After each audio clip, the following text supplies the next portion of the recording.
Bonjour. Bonjour. Bienvenue à De l'agilité des femmes. Bienvenue aux femmes et bienvenue aux hommes aussi. On est très content d'être avec vous ce matin. Oui. Puis la salle n'est pas pleine, mais c'est pas la quantité qui compte, hein, c'est la qualité. On a deux petites questions peut-être pour briser la glace. Qui, dans la salle, parmi vous, travaillez dans une organisation en transformation agile présentement? Oh, quand même! Et qui parmi vous, vous sentez que parfois vos transformations y arrivent, ils ne vont pas tant loin, sont un peu arrêtés? Oui, ça stagne un peu, disons. Ça stagne un peu. Oui. C'est un mot pas facile, hein? C'est un mot pas facile pour moi, je m'excuse. C'est un mot vraiment pas facile. Alors, nos réflexions des derniers mois, à moi et Mariana, on a voulu, dans nos réflexions, trouver des réponses à ces questions-là, en fait, trouver peut-être des pistes de solutions. Puis, c'est ça qu'on va partager avec vous ce matin. C'est un peu ça, la conférence. Et on a une petite citation là, pour se mettre dans une bonne vibe. Une citation que moi et Mariana, on aime bien, qui est de Rumi, le philosophe, et qui dit « Où que tu sois, sois l'âme de cet endroit ». Alors, peut-être pour nous inspirer dans nos transformations, puis nos rôles peut-être d'accompagnateurs ou de leaders dans les transformations. On va commencer par se présenter. Oui. Alors, moi, je suis Janaki. Et là, on va tout de suite régler la question de d'où vient mon prénom, que vous vous posez probablement, là, comme un peu tout le monde me pose. Alors, mon prénom vient des Indes. Et là, vous avez peut-être une image comme ça qui vous vient en tête. Mais là, vous m'avez vue, alors vous savez que je ne suis pas indienne.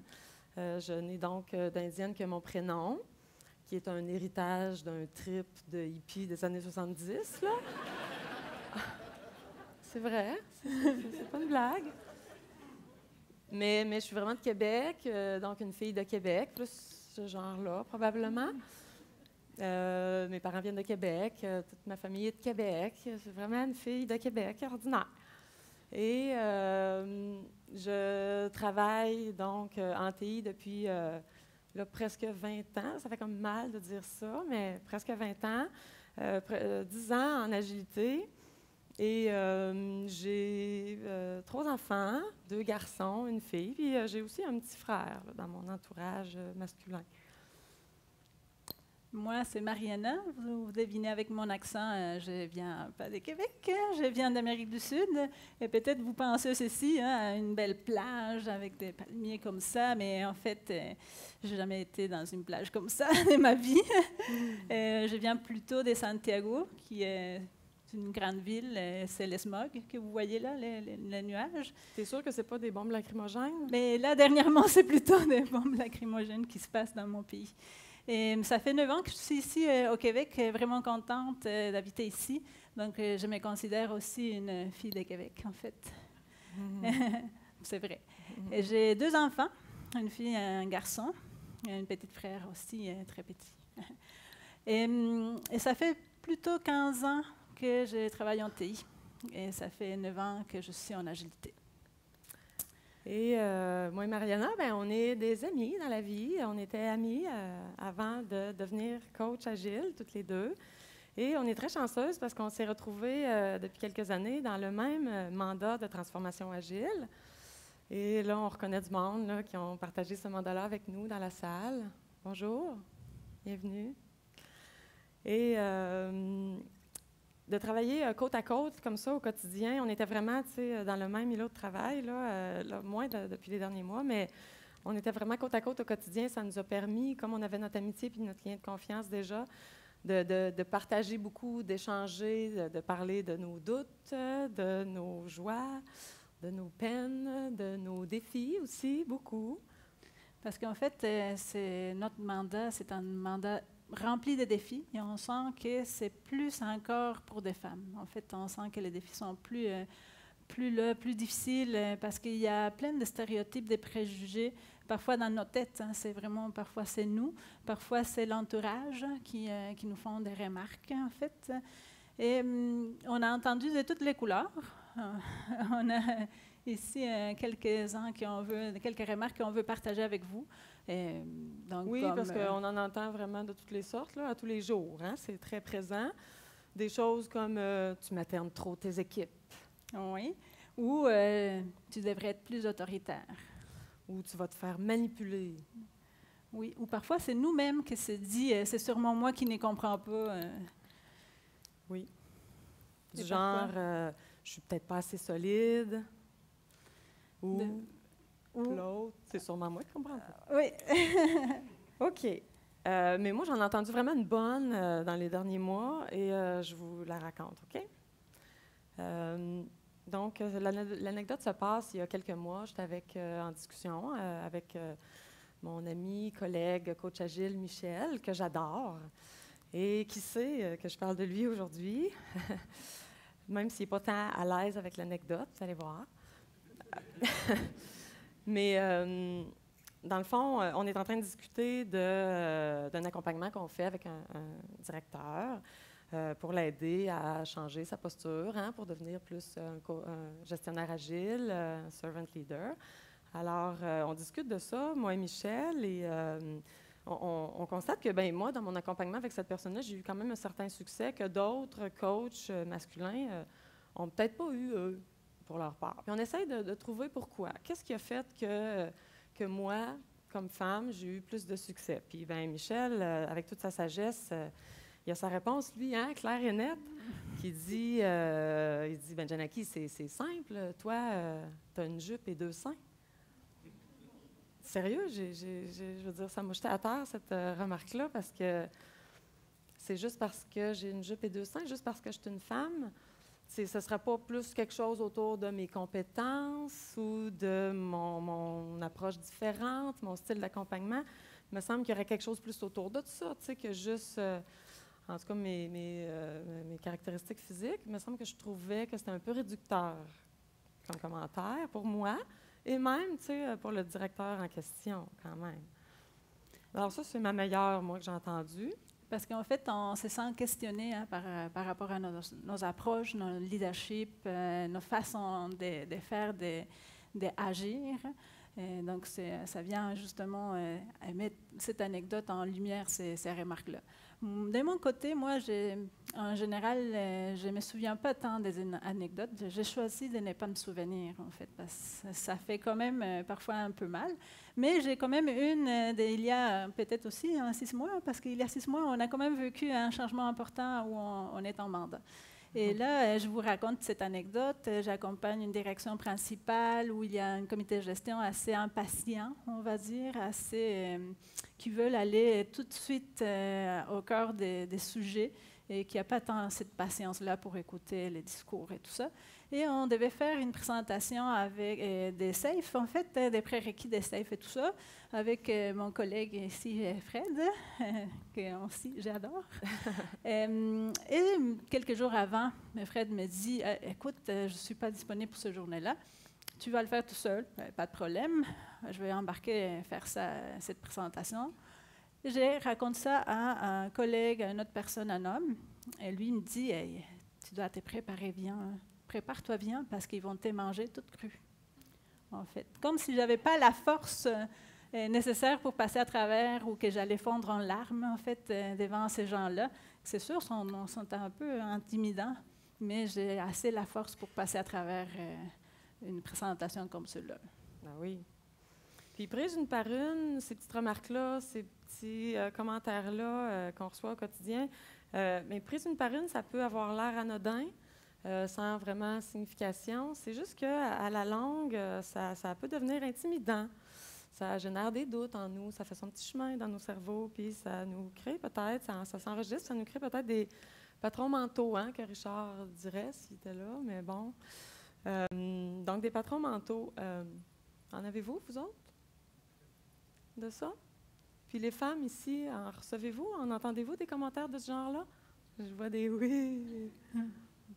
Oui? On est-tu folle? On est-tu toute seule, nous, là-dedans? En fait, on est allé justement chercher cette réponse-là. On s'est demandé est-ce que...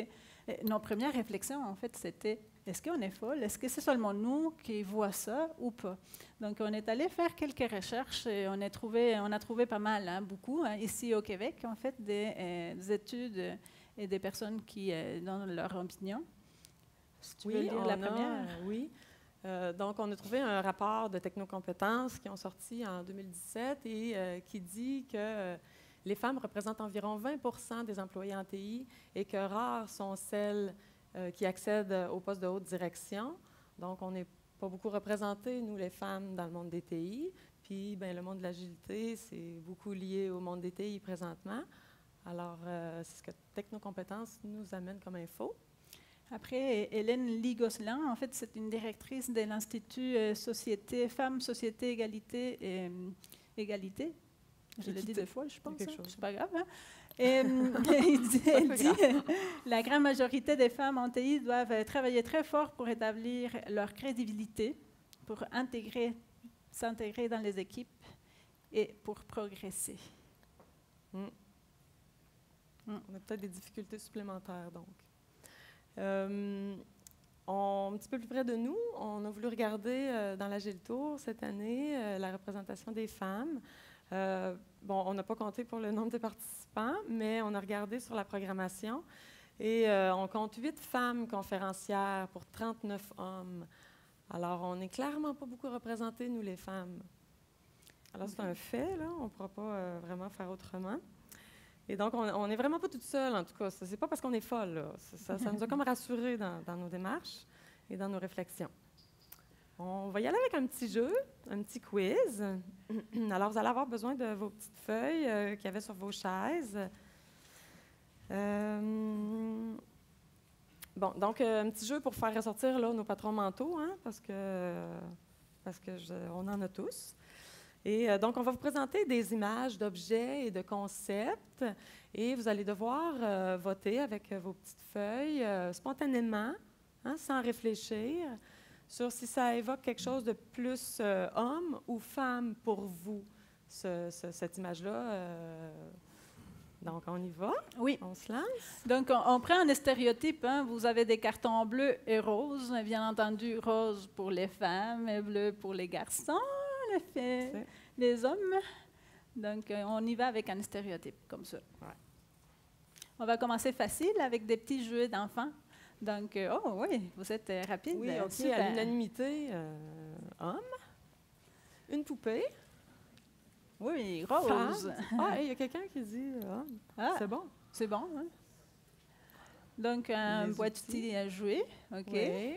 On peut partager. Une autre voiture. Oui, rose, là, c'est mélangeant, hein? Faire du vélo.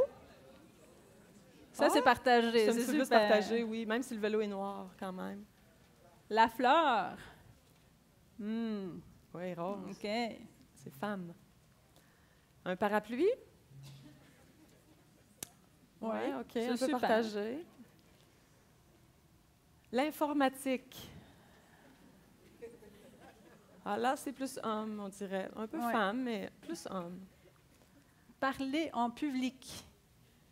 Oui, là, vous êtes biaisés parce qu'on est devant. Nous, on est devant. Mais... OK, c'est plus partagé. Pleurer. Oh. Oui, plus femme, quand même. Parler. Ah, plus femme aussi, là, vraiment. Là. Quand même des hommes. Merci, les gars. Avoir du leadership, ça serait plus homme ou femme? Ah, là, vous êtes embêtés. Là, vous commencez à moins jouer. Non, non, lâchez pas. Il ne faut pas réfléchir. Hein? C'est la première chose que vous pensez, c'est ça qu'il faut sortir. L'écoute. Femme. Oui, wow.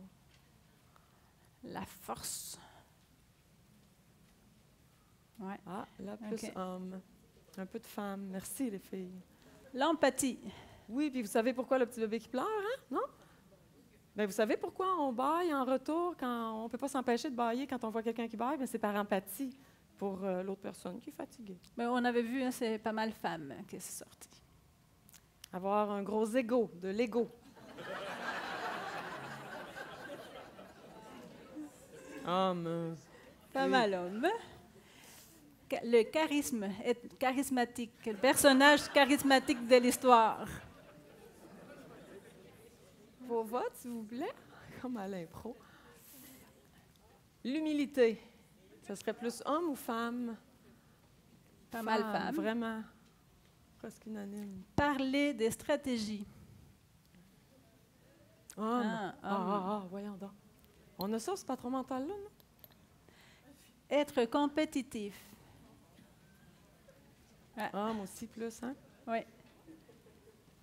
Et l'entraide, la collaboration. Oui, plus femme, quand même. Alors, qu'est-ce qu'on retient de ce petit jeu-là? Ben oui, c'était peut-être un réchauffement, là, pour se mettre dans... se dégourdir un peu, mais c'est aussi pour mettre carte sur table, pour dévoiler nos patrons mentaux, hein, qu'on en a. Il y a des choses qui sont associées aux hommes. C'est notre définition qu'on se fait de ce qu'est un homme, notre définition qu'on se fait de ce qu'est une femme.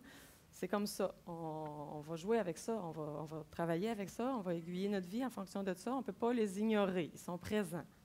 En fait, on est éduqués comme ça, hein, surtout du côté occidental, hein, de valoriser certains comportements des filles pour les filles et des autres comportements pour les garçons. Et ça va venir vraiment tenter nos comportements au milieu de travail aussi. Donc, c'est seulement on voulait sortir et mettre ça comme un fait. On a des stéréotypes, on a des patrons mentaux. Et là, peut-être que vous allez vous penser, mais ça, c'est notre génération. Les générations suivantes elles sont différentes, sont éduquées d'une autre manière. Katia, tu as une question?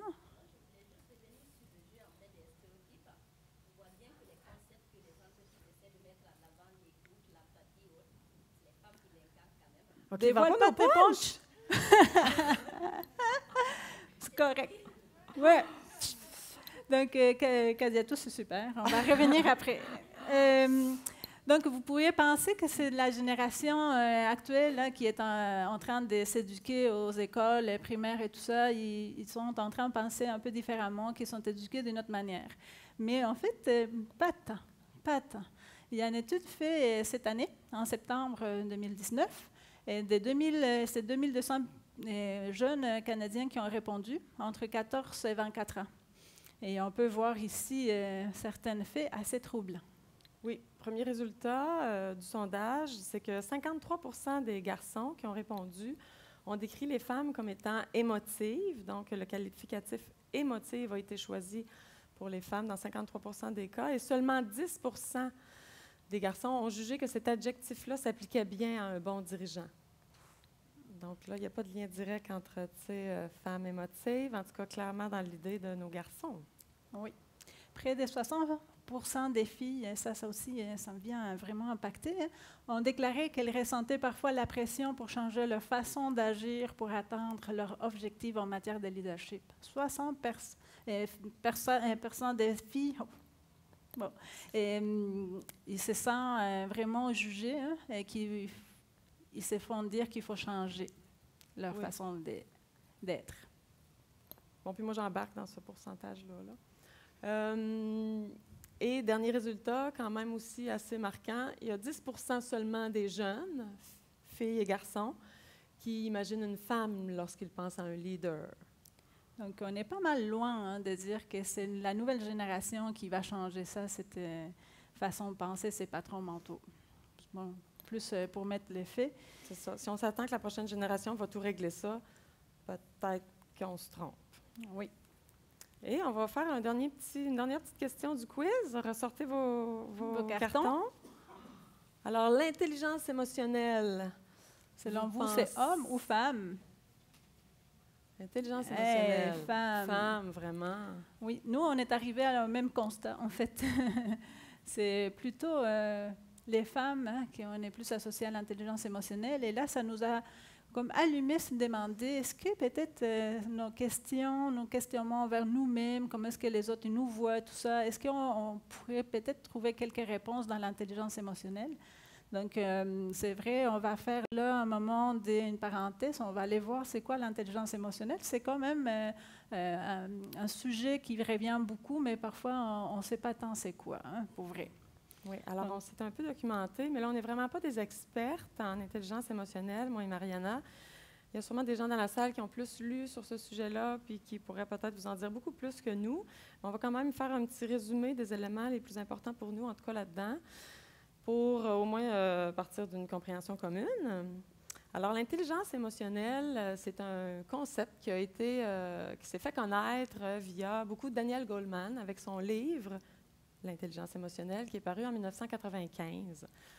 Daniel Goleman, c'est un docteur en psychologie de l'Université d'Harvard et journaliste au New York Times. Il a passé sa carrière beaucoup à parler de sujets autour de l'intelligence émotionnelle. Il a fait connaître ça beaucoup, ce concept-là. Ce n'est pas lui qui l'a inventé. Hein? Il y avait plusieurs études scientifiques, des recherches qui venaient donc donner des explications là, à l'intelligence émotionnelle. Lui, il l'a fait connaître, l'a vulgarisé. Et pas juste sur un point de vue sur une scène locale, c'est vraiment international. Son livre a été traduit dans 40 langues, donc un peu partout sur la planète, les gens connaissent maintenant un peu plus l'intelligence émotionnelle grâce à lui, Daniel Goleman. J'avais-tu d'autres choses à dire? Oui, parce qu'avant, ce concept-là, on abordait l'être humain juste de son aspect intelligence intellectuelle, donc cognitive, académique. Maintenant, avec l'intelligence émotionnelle, on voit l'être humain, on aborde l'être humain plus dans sa globalité. Hein, les interactions entre son intellectuel, son côté intellectuel, et ses émotions, l'intelligence émotionnelle. Donc, on voit plus l'être humain dans sa globalité avec ce concept-là qui vient s'ajouter à l'intelligence intellectuelle. Le modèle de Goleman est en 4 volets. Vous le voyez ici, conscience de soi, gestion de soi, conscience sociale, gestion des relations aux autres. Et on va les regarder un peu chaque volet pour aller un petit peu plus en profondeur sur ce sujet-là.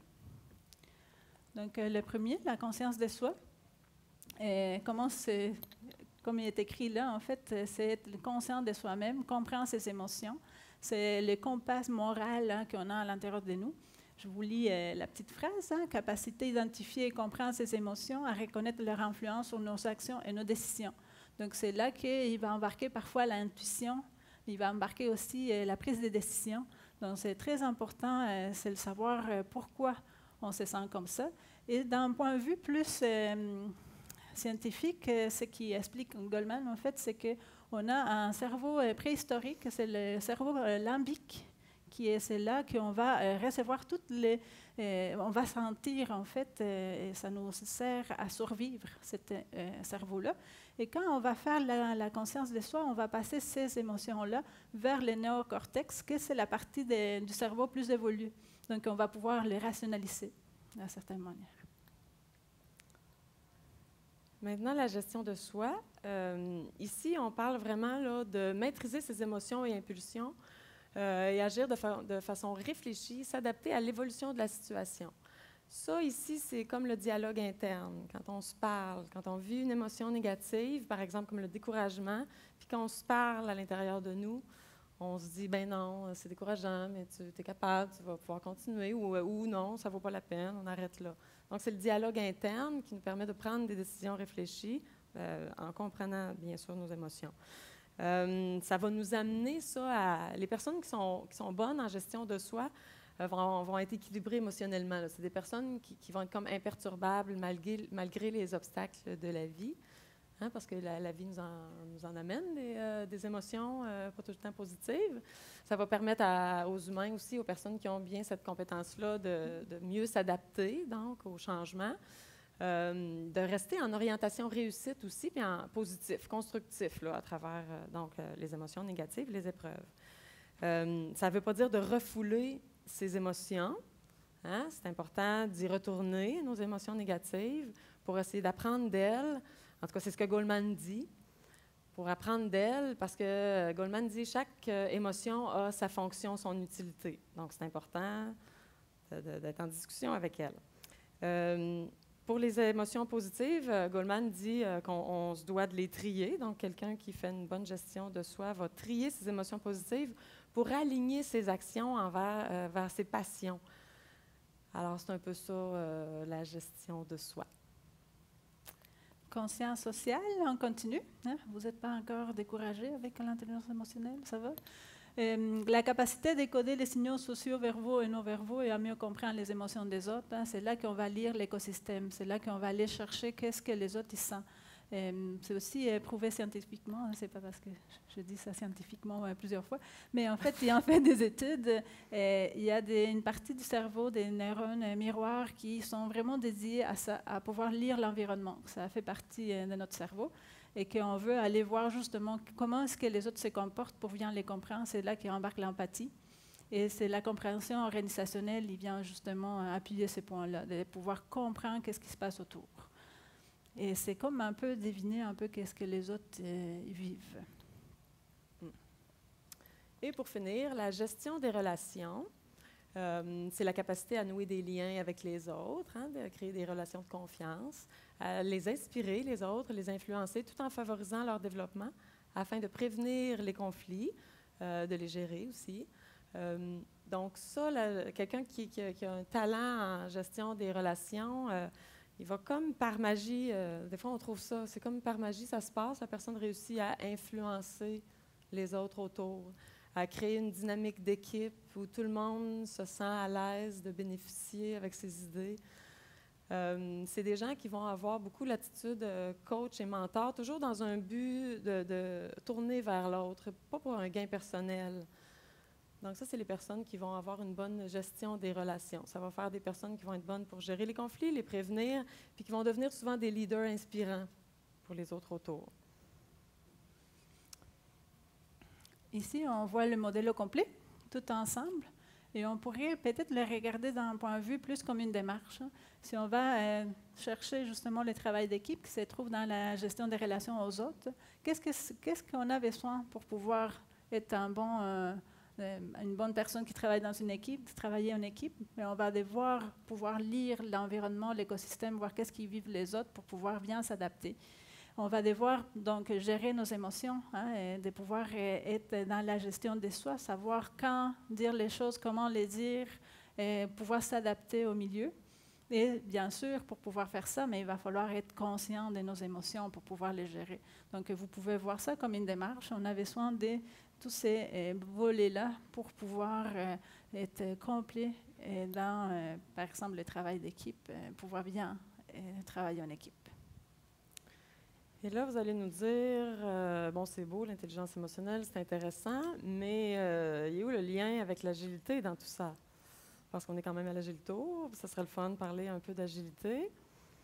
En fait, c'est parce que pour nous, c'est vraiment intrinsèquement lié. En explorant l'intelligence émotionnelle, on s'est rendu compte que pour nous, c'est pratiquement la même chose, parce que ce qu'on voit de l'agilité, nous, d'abord et avant tout, c'est un mindset, c'est un état d'esprit. C'est ça l'agilité pour nous, en premier, c'est être agile. C'est le être agile qui va nous guider vers des valeurs, des principes, des pratiques qui vont nous amener à faire de l'agile. Mais est-ce que... ah oui, OK, mon petit bout sûr. Oui, parce que nous... oui, parce que nous, en fait, avec l'agilité, ce qu'on veut voir arriver dans les organisations, puis on l'entend beaucoup, fait qu'on ne doit pas être toute seule. On veut plus d'entraide, de collaboration, on veut des discussions ouvertes, hein, on veut des organisations, des milieux de travail où on se parle plus, où on s'écoute plus, où on fait preuve d'empathie et d'humilité, d'ouverture aux idées des autres. Vous vous souvenez des images? Vous avez voté sur ces images-là? C'était toutes les images que vous avez votées femmes, associées aux femmes, toutes ces choses-là. Très intéressant. Ah, je vois des visages un peu comme où ils veulent nous amener, mais oui, on va continuer avec les valeurs agiles. En fait, ce qu'on pense, nous, c'est que l'intelligence émotionnelle et les valeurs agiles et l'agilité, mais sont vraiment très connectés. On pense qu'on a besoin de l'intelligence émotionnelle pour pouvoir appliquer concrètement les valeurs agiles.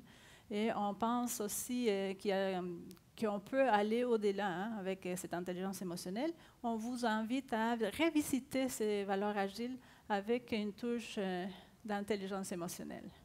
Oui, alors la première valeur agile, mettre l'emphase davantage sur les individus et leurs interactions, plus que sur les processus et les outils. comment appliquer ça? Bien, ça va prendre de l'intelligence émotionnelle, c'est certain, parce que là, on va mettre l'humain au premier plan, donc avec l'agilité. On va vouloir que chacun s'épanouisse dans son travail. On va vouloir créer des liens de confiance, se faire confiance en équipe pour avoir un bon travail d'équipe. Ça prend de l'intelligence émotionnelle là-dedans. Ça va prendre de la gestion de la relation aux autres, la conscience sociale, puis éventuellement, pour faire émerger l'intelligence collective, il va falloir se gérer soi-même ses émotions et avoir une conscience de soi aussi. Donc, il y a de l'intelligence émotionnelle beaucoup nécessaire pour mettre en pratique la première valeur agile. Deuxième, focuser sur un produit fonctionnel plutôt que dans une documentation exhaustive où c'est communiqué via des documents. Et en fait, là, on parle d'itérative incrémentale, on parle de découpage, on parle de bloquants parfois. Comment est-ce qu'on passe à travers toutes ces choses-là? Et comment est-ce qu'on s'est construit? On est dans un mode, d'un point de vue de réussite positive, mais ça va prendre aussi l'intelligence émotionnelle pour aller là. Donc, comprendre ses émotions, le travail d'équipe, bien sûr, le coach mentor, la compréhension de l'environnement. Bien entendu, l'orientation réussite. Donc ça, on veut laisser émerger la créativité, l'intelligence collective. Et comment est-ce qu'on fait ça? En ayant la confiance aussi. Et comment est-ce qu'on instaure la confiance? Intelligence émotionnelle. La troisième, donc on veut plus de collaboration avec le client ou la cliente, on pourrait dire, plus que de négocier des contrats. Donc, on va avoir besoin ici beaucoup d'empathie, qui fait partie de l'intelligence émotionnelle, pour comprendre le besoin du client, s'intéresser à sa réalité. On va travailler en équipe avec lui, main dans la main, avec le client en agilité pour construire avec lui la solution. Ça va nous amener à être ouverts aux idées de tout le monde dans l'équipe qui contribue pour trouver la meilleure solution possible. Pour faire ça, ça prend beaucoup d'intelligence émotionnelle, bien entendu. Il va falloir se faire confiance. L'empathie, on l'a dit. Donc, on va user d'influence aussi. On va essayer d'être inspirant. On va s'attendre à de l'inspiration d'un leader. Puis, bien sûr, de l'équilibre émotionnel, idéalement, pour ne pas créer de conflit. Et finalement, vous n'êtes pas encore endormi? Non? C'est correct? Super. Donc, l'adaptation au changement, plutôt que suivre un plan détaillé. Et en fait, ici, on va aller chercher à la flexibilité, la souplesse, l'humilité, l'écoute. Mais on peut continuer. Et c'est toutes des choses qu'on a vues tantôt, l'automotivation. Et ça, c'est justement le point que je trouve très important quand on est face au feedback, qu'on doit prendre ces feedbacks-là, comment est-ce qu'on se l'approprie, comment est-ce qu'on le sent à l'intérieur, mais ça fait partie de l'intelligence émotionnelle pour pouvoir passer à travers ça et pouvoir aller vers un point de vue positif. Donc, on est vraiment sur plusieurs aspects de l'intelligence émotionnelle, avec surtout la partie coach-mentor, mais leader inspirant, l'empathie, la perspective positive. Et vous voyez les autres sur l'écran. On pourrait continuer, mais non, je sais que peut-être vous allez trouver ça un peu lourd, passer à travers les 12. Mais en fait, on pense, nous, que ça va donner plutôt ceci, si on fait les 12. On va retrouver plein d'aspects de l'intelligence émotionnelle partout. Et c'est que nous, on constate. Oui, puis ça, dans le fond, ce qu'on vient de faire, cet exercice-là, en fait, c'est de définir le savoir-être agile. Qu'est-ce que ça prend comme intelligence émotionnelle, comme savoir-être, les caractéristiques qu'on a vues là, pour être capable d'appliquer les 4 valeurs, les 12 principes. Donc, c'est notre définition un peu de ce qu'on s'attend d'un savoir-être agile, ce qu'on veut instaurer dans les organisations qu'on veut transformer. Mais être agile, le savoir-être agile, est-ce que c'est si important que ça? Selon vous? Oui. C'est mitigé ou quoi? En tout cas, on s'est posé la question, c'est nous autres encore qui est folle ou quoi? Puis, donc, on a trouvé certaines pistes de réponse, dont quelque chose ici dans un visuel de Dandy People, qui a des beaux posters et qui a cette image-là qui est quand même assez parlante et donc qui illustre que les outils et les processus, bien sûr, sont au cœur de l'affaire, de l'agilité, mais qui sont englobés par des pratiques, des valeurs, des principes et surtout le mindset qui englobe le tout, le savoir-être, le être agile. C'est sûr que les processus, les outils, ça va être beaucoup plus visible. Hein, c'est ce que Dandy People dit ici, puis c'est vrai.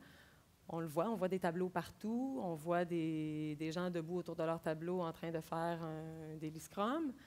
Mais en fait, donc le mindset va être beaucoup moins visible, mais Dandy People dit que ça va être beaucoup plus puissant, beaucoup plus porteur donc de transformation, d'agilité. Donc le savoir-être, on parle de puissance ici du savoir-être. Si on va plus loin, Agilitrix, il dit ici, il a mis ça sur des chiffres, que travailler sur le mindset, il va donner 3 fois plus de bénéfices que si on va seulement sur les pratiques, qu'on va gagner en 20%. Donc, très intéressant comme statement. Oui, donc vraiment plus de bénéfices d'amener l'agilité si on s'occupe d'être agile, donc du savoir-être. Mais est-ce qu'on s'en occupe vraiment à sa juste valeur? Là, on vient de dire que c'est super important, que ça donne plus de bénéfices, que c'est plus puissant. Est-ce qu'on lui met vraiment toute l'emphase donc à notre savoir-être agile puis à notre mindset? Est-ce qu'on ne l'aurait pas plutôt un petit peu laissé à la dérive, comme abandonné comme une épave? En tout cas, nous, c'est ça qu'on voit un peu dans les comportements, dans les attitudes des gens, dans les organisations où est-ce qu'on fait de l'accompagnement. On ne peut pas dire là, qu'on voit beaucoup encore d'entraide, de collaboration tant que ça. On en voudrait plus, des discussions ouvertes, plus d'écoute, moins de gros égos, plus d'humilité, plus d'empathie. Les comportements qu'on observe ne sont pas vraiment cohérents avec le savoir-être agile, même de la part de chacun de nous, en fait. On n'est pas toujours cohérent avec même les messages qu'on apporte, nous, en tant qu'accompagnateur, en tant que leader de transformation. C'est la même chose au niveau pour tout le monde. Mais en fait, peut-être qu'on pourrait revisiter un peu aussi la première, la valeur. Oui, parce que les gars du manifesto, dans le fond, parce que c'est tous des gars qui ont écrit ça, là, vous savez, mais je pense qu'en 2001, là, quand ils l'ont écrit, je pense qu'ils l'avaient lu, le livre de Daniel Goleman. Je pense qu'ils savaient un petit peu c'était quoi. Puis il y a quelque chose vraiment d'intelligence émotionnelle dans ce statement-là, ici. Eux autres, ils disaient, d'abord et avant tout, vous allez mettre l'emphase sur les individus et leurs interactions, plus que sur les processus et les outils. Si on le lit d'une autre façon, bien, ce qu'ils disaient, c'était, on va mettre l'emphase plus sur la gestion de la relation aux autres, plus que sur implanter des frameworks, des outils, des méthodes, Scrum, Kanban, Safe, DAD, Less, name it. Ce qu'on dit, nous, en fait, c'est l'intelligence émotionnelle avant nos frameworks, avant que seulement parler des pratiques et des outils. Puis présentement, ce qu'on constate, nous deux, à tout le moins, c'est qu'on met beaucoup, je pense, d'emphase sur les outils, les frameworks, parce que les gens ont besoin de recettes, parce que les gens ont besoin de repères. Hein? Puis on en a besoin, effectivement, c'est important. Mais peut-être qu'il y a un déséquilibre présentement. Il faut trouver cet équilibre-là entre les deux, hein, entre le savoir-être et le faire l'agile. Donc, comment est-ce qu'on fait cet équilibre-là? Comment est-ce qu'on retrouve cet équilibre entre nos frameworks et notre discours et qu'on soit cohérent avec ce qu'on dit? Hein? C'est ça que nous, on pense que c'est la clé. En fait, la clé pour propulser nos transformations, pour travailler sur les vraies transformations culturelles et pas seulement sur une transformation agile comme des côtés. Et peut-être la conclusion logique, ça serait, tout le monde devrait développer son intelligence émotionnelle. Mais on s'entend que ça, c'est de longue haleine, hein, c'est de l'amélioration continue. Parce qu'en fait, tu avais une belle phrase. Hein? Mais parce que l'intelligence émotionnelle, c'est pas quelque chose qu'on a ou qu'on n'a pas, ça. C'est quelque chose qu'on développe. On évolue là-dedans. On chemine dans notre intelligence émotionnelle. Hein? Exactement comme pour l'intelligence intellectuelle, en fait. C'est pas parce que quelqu'un a un très haut QI qu'il a les bonnes réponses à toutes les questions à génie en herbe. Donc, pour l'intelligence émotionnelle, c'est la même chose. On n'aura pas toujours la bonne réaction, la bonne façon de gérer nos émotions. Et on apprend là-dedans, on chemine là-dedans. Mais pour ceux, c'est vrai que c'est un travail de longue haleine, comme disait Mariana, et pour ceux qui sont plus impatients puis qui voudraient des bénéfices rapidement de leur transformation agile, bien là, on a peut-être un accélérateur pour vous. On a peut-être une solution. OK? Quelque chose là, pour booster vos transformations. L'intelligence émotionnelle est déjà présente, peut-être trop discrète, peut-être qu'il ne prend pas la place, peut-être qu'il ne se fait pas confiance, peut-être qu'en fait, est un petit peu invisible ou on ne s'attend pas nécessairement de certaines personnes ces caractéristiques-là. Oui, envoyez-vous de l'intelligence émotionnelle dans vos organisations quand même? Un peu? Oui. OK, on n'a pas de temps, hein? OK? J'essaie d'avoir des repères femmes, OK? Oui, parce que, pour vrai, quand on en parle dans nos accompagnements de ces concepts-là, d'intelligence émotionnelle, de savoir-être, quand on parle de comment on se sent, hein, dans nos accompagnements, dans nos équipes, avec beaucoup d'hommes autour, bien, on se fait dire que, ah là, c'est trop dans le mou, là. Puis là, on n'est pas assez concret, là. Puis là, on peut-tu tomber au vif du sujet? Hein, on se fait dire ça, hein? On n'est pas tout seul encore? OK? C'est bon? Oui, c'est pour ça que peut-être qu'on n'en voit pas tant que ça d'intelligence émotionnelle. Peut-être que ça crée des doutes chez nous, puis qu'on se met à nous-mêmes vouloir fondre dans la masse. Parce qu'en fait, on a à vous proposer un accélérateur. Un accélérateur pour nos transformations. Un accélérateur pour nos changements culturels. Nous, on pense qu'on devrait mettre de l'avant nos femmes. Oui, notre accélérateur, c'est les femmes. C'est nous qu'on a, l'intelligence émotionnelle. Depuis qu'on est toute petite, nous, on a le droit, on est chanceuse, on a le droit d'exprimer nos émotions. On ne se fait pas dire non, non, non, non, non, non, tu es plus forte que ça. On a le droit de les exprimer. Ça nous a amené à les comprendre, à les identifier, puis à cheminer dans l'intelligence émotionnelle. Donc, c'est un accélérateur, c'est une force qu'on a, nous, les femmes, notre intelligence émotionnelle. Puis il faudrait la mettre à profit dans nos transformations agiles, si on veut finir par dépasser le plafond puis atteindre les 3 fois plus de bénéfices que l'agilité nous promet en quelque part. D'un autre côté, peut-être que les hommes, vous allez dire, mais hey, moi aussi, hein? Mais on vous amène, on vous invite à valoriser l'intelligence émotionnelle, libérer votre intelligence émotionnelle que vous avez en dedans aussi. Hein? Et aux filles, on dit, pourquoi pas oser écouter le cœur, votre cœur, et aller justement dépasser cette gêne parfois qu'on a, hein, de ne pas tant déclarer les choses qu'on pense, hein, ne pas aller au-delà de nos pensées et oser. Parce qu'on trouve, en tout cas moi et Mariana, puis vous me direz si je me trompe, mais on trouve que ça manque de féminin dans nos organisations, là. On trouve que ça manque de jupe, que ça manque de sein, on trouve que ça manque de force féminine. Oui, il faut se mettre de l'avant, il faut mettre en lumière notre intelligence émotionnelle. Il ne faut pas hésiter.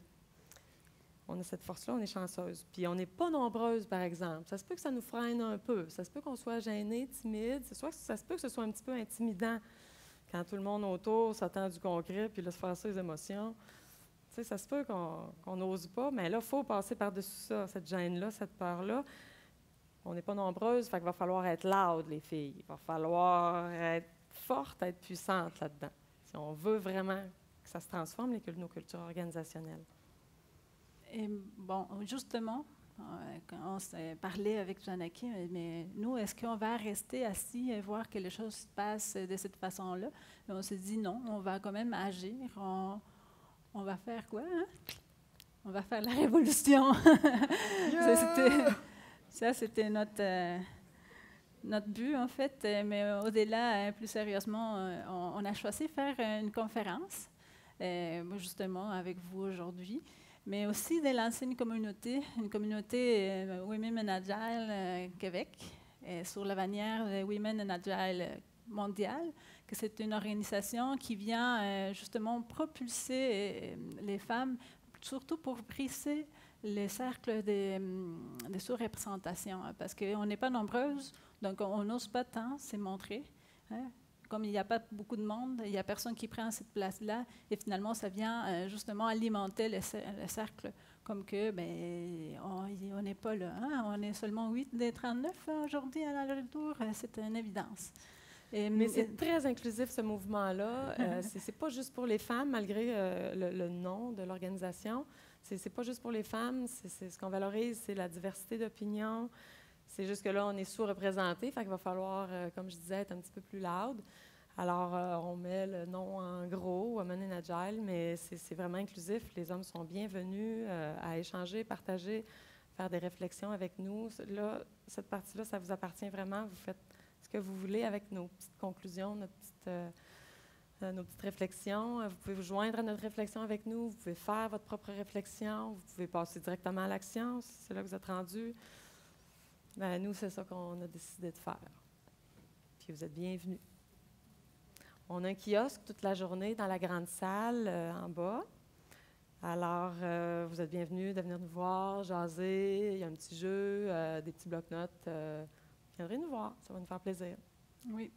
Et on pourrait finir par valorisons nos comportements qui vont en lien avec le savoir-être agile.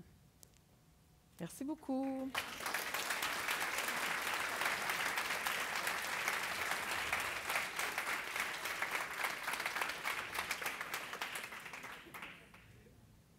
Oui. Ah, question? Ah, question. Si on revient sur l'exemple que tu as donné au début, là, dans le scénario, c'est que tu as eu une réussite avec un accompagnement. Oui. Oui. Oui. Comment tu le décrirais, toi? Donc, qu'est-ce qui a fait ta réussite, puis qu'est-ce qui a fait que les autres n'ont pas eu de réussite? Bien, là, c'est un peu gênant. Mais mettons, je pense que c'est l'intelligence émotionnelle. Je pense que la magie qu'on n'est pas capable d'expliquer, hein, Fred, on a essayé de réfléchir à ça. C'est quoi? Qu'est-ce qui fait une différence? Il y a comme une magie qui se passe.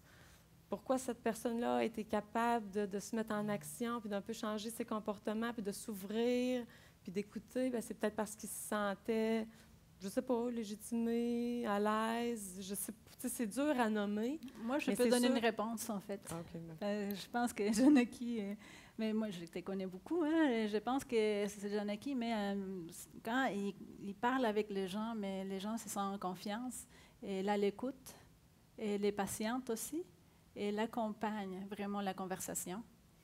Et il va poser des questions puissantes, plus dans c'est que l'autre personne, il voit avec ses propres yeux qu'est-ce qu'il faut faire ou quelle est la pensée qu'il faut prendre à ces moments-là. Donc, c'est vraiment ce climat-là que je pense que Janaki a une très bonne force là-dedans. Bon, en tout cas, on va changer de sujet. Mais pour vrai, je pense qu'il y a quelque chose dans moi, je n'ai pas dit quoi faire. Je n'ai pas dit quoi penser, je n'ai pas dit quoi dire, qui l'aurait peut-être ramené dans sa posture de coq, notre monsieur. Oui, en arrière, une autre question.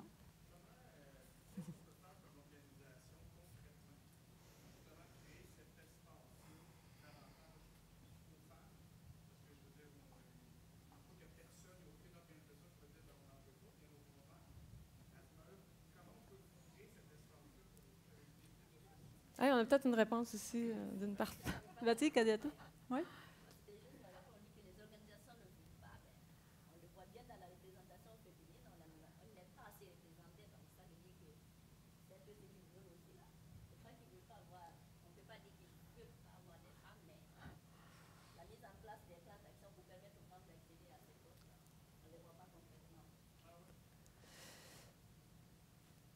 C'est vrai que nous, là, à CGI, on est chanceuses, on est vraiment bien soutenus, bien valorisés là-dedans.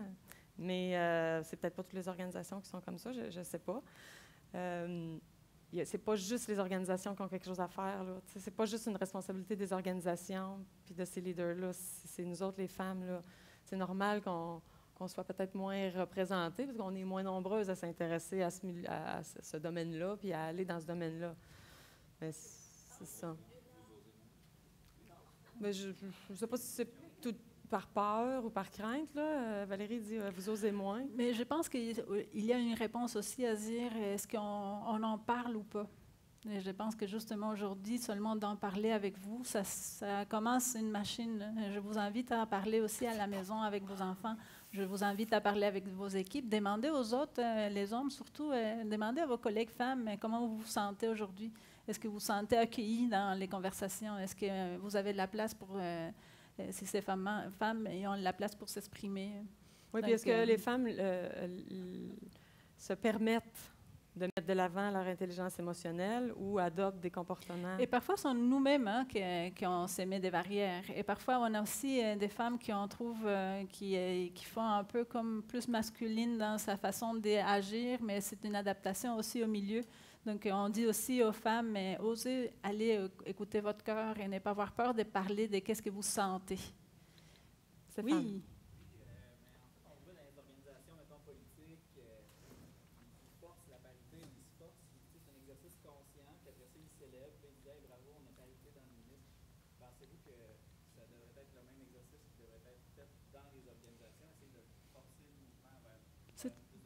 C'est intéressant parce qu'on veut changer. Et là, on va sur la discussion entre est-ce qu'on change le framework, les comportements pour que les mindsets arrivent ou pas. Hein? C'était vraiment cette discussion-là. C'est sûr que s'il y a des actions précises qui vont faire qu'il va y avoir plus de femmes avec la parité, tout ça, pourrait avoir un changement. Mais je pense qu'il faut avoir sur plusieurs fronts en même temps, des stratégies à plusieurs places. Et surtout, je pense qu'il faut changer nos façons d'agir, hein, nous comme femmes aussi, et ne pas oublier de parler à la maison. Parce qu'on parle des milieux de travail aujourd'hui ici, hein, mais c'est pas seulement là. Hein, ça ne passe pas seulement là. Il y a Kadiatou. Moi, je pense que les organisations, au-delà des discours, il faut qu'ils passent aussi à l'action. C'est vrai qu'on assemble beaucoup la notion de parité, c'est un peu comme si les femmes qui émanent de l'audace, et alors qu'on les limite. Donc, il faut vraiment qu'ils passent à l'action au lieu de ça. Merci. On est dans la révolution avec toi, hein? Yes! Madame ici?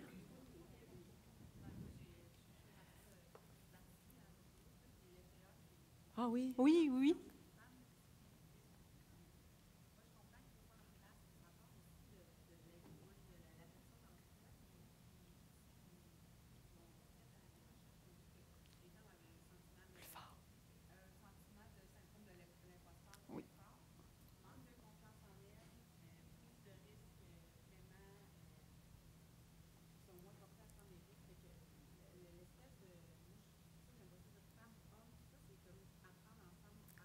Tout à fait. Oui. Oui. À faire l'équilibre. À faire l'équilibre. On parle parfois là de l'énergie masculine, féminine, comment est-ce qu'on s'équilibre nous-mêmes à l'intérieur avec ces deux types d'énergie. On pourrait aller là aussi, oui. Madame ici?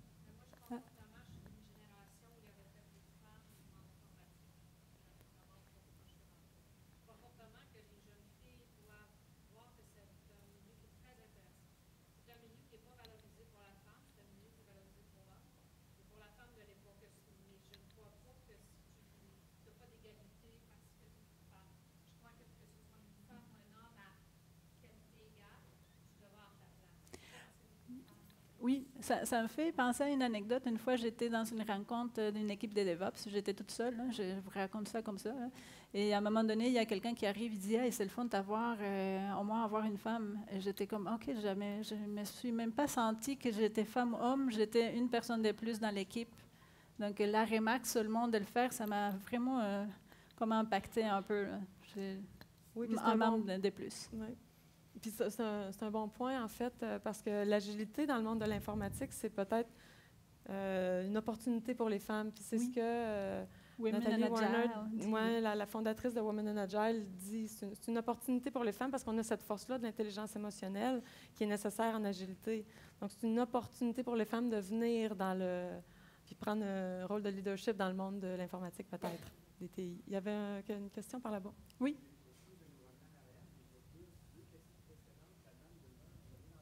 Oh. Kadiatou, veux-tu te lever? Vas-y. Ça ne s'écoute pas d'un côté à l'autre. La question de Kadiatou, c'était quoi ta question? Donc, non, elle a parlé. Oui, c'était une réponse. Tu as répondu et moi, j'avais dit merci pour la révolution. Veux-tu répéter un petit peu plus proche de ces côtés-ci? Parce que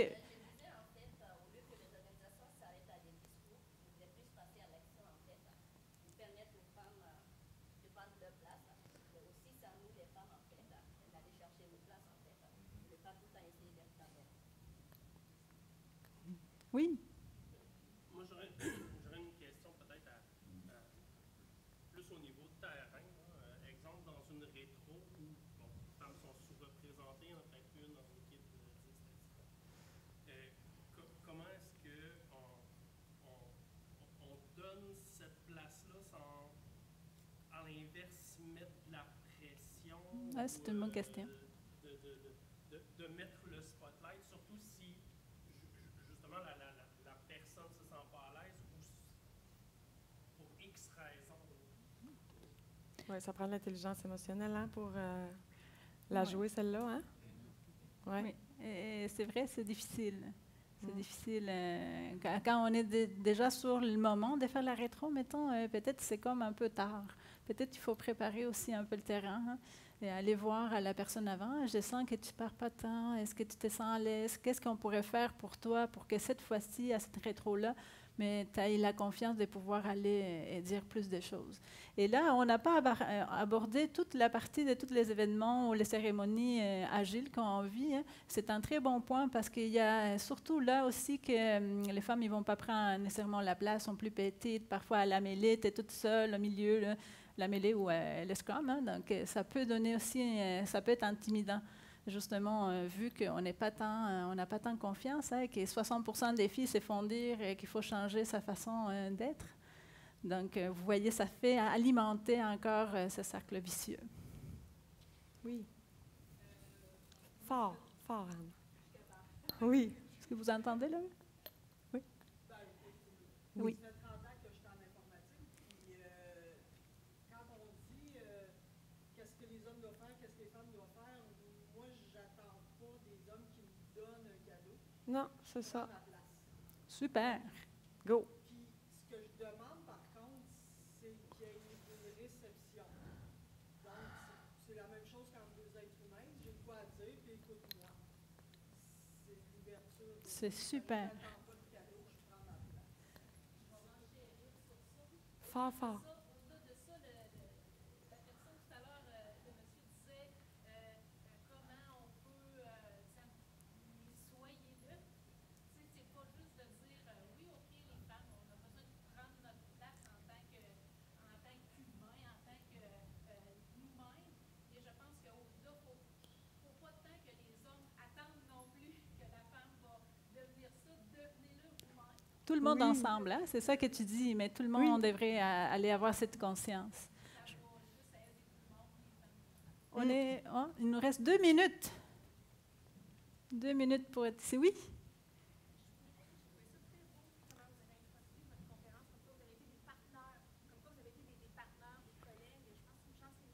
Oui. d'évoluer. On n'a pas toujours ce droit-là. Puis je pense qu'il y a un biais qui est nous, les femmes, qu'on doit corriger. Cette compétition-là qu'on a tendance à avoir, premièrement avec la fille de l'équipe. Donc, je pense qu'il faut nous-mêmes élever le pied de nos collègues. Ça ne veut pas dire les mettre sur un piédestal Oui. qu'elles ne méritent pas. Il y a des compétences. On parle d'intelligence émotionnelle. J'ai aussi croisé des femmes qui ont des compétences techniques incroyables. Ben oui. Mais bien sûr. Dans ma carrière, j'étais très petite. C'est la fille à battre. Donc, OK. je pense qu'en matière il faut apprendre à être des leviers pour nos collègues. Totalement. Puis la chance qu'on a eue, nous, d'être ensemble puis de cheminer là-dedans, cette chance-là, c'est pour ça qu'on crée la communauté à Québec pour Échanger, si tu veux venir. C'est ça, t'es bienvenue. Tout le monde est bienvenu, en fait. Si vous voulez continuer la discussion, on peut aller se rejoindre au kiosque. On va être là, nous, toute la journée. Merci.